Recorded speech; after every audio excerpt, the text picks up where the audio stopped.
समय मैं बहुत भाग्यशाली हूँ। मैंने अपने विद्यार्थी जीवन में पढ़ा तो था, लेकिन इस स्थान पर पहली बार मत्था टेकने का मेरे को ईश्वर ने मौका दिया। गुरु तेग बहादुर के बारे में मैं सुना है और किस तरह से उन्होंने साधना यहाँ की है। मैं सोचता हूँ गुरु को लोग ढूंढते रहे, लेकिन चूँकि उनके गुरु ने केवल बीमारी में इतना ही कहा था कि अगला जो धर्म गुरु में हमारा जो गुरु मिलेगा वो आपको बाबा बखाना में मिलेगा। और इसलिए यहाँ कई दूसरे प्रकार के लोग भी गुरु की पदवी लेने के लिए यहाँ आ गए। एक व्यापारी जिसका जहाज़ डूब रहा था, उसने ये एक गुरु के सामने प्रतिज्ञा की थी कि अगर मेरा जहाज़ बच कर के आ जाएगा तो मैं 500 रुपया भेंट करूँगा।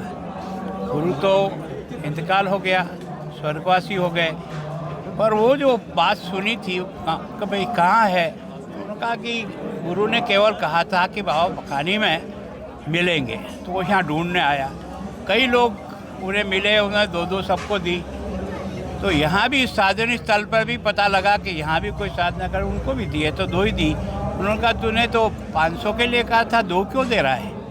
तो उसे लगा कि वास्तव में ये अंतर्ज्ञानी है, न तो किसी ने इसके सामने बात की न कुछ नहीं। तो ये साधना का प्रकाप एक प्रभाव था कि जो व्यक्ति सारे राजकाज को छोड़ करके एक सन्यासी जीवन में इस साधना स्थली पर आकर के लंबे वर्षों तक साधना की और उनको यहाँ से 9वें धर्म गुरु। और जब उनका जो लड़का था, जिसको हम गुरु गोविंद सिंह के नाम से जानते, 10वें धर्म गुरु, जब कश्मीर के पंडितों का बहुत ही एक तरह से ह्यूमिलेशन हो रहा था धर्म परिवर्तन करने, तो यह अर्ज करने आए थे कि आप हमको बचाओ, हम लोग जो है ना बहुत कष्ट भुगत रहे।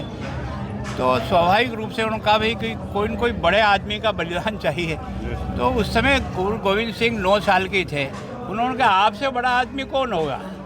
बस इतनी सी बात सुन कर के उन्होंने जिस प्रकार के चांदनी चौक में उनका बलिदान हुआ, मतीदास का बलिदान हुआ, उनको पहले बलिदान किया ताकि उसके दबाव से भी ये स्वीकार कर ले इस्लाम धर्म, और उसने स्वीकार नहीं किया। तो पहला हिंदुस्तान ने दुनिया में उदाहरण है कि आरे से जिसको शीश काट दिया। वो बलिदानी दिवस है आज 450वां, और मैं कितना भाग्यशाली हूँ कि आज वहाँ उसकी साधना स्थली पर माथा टेकने का मुझे सौभाग्य मिला।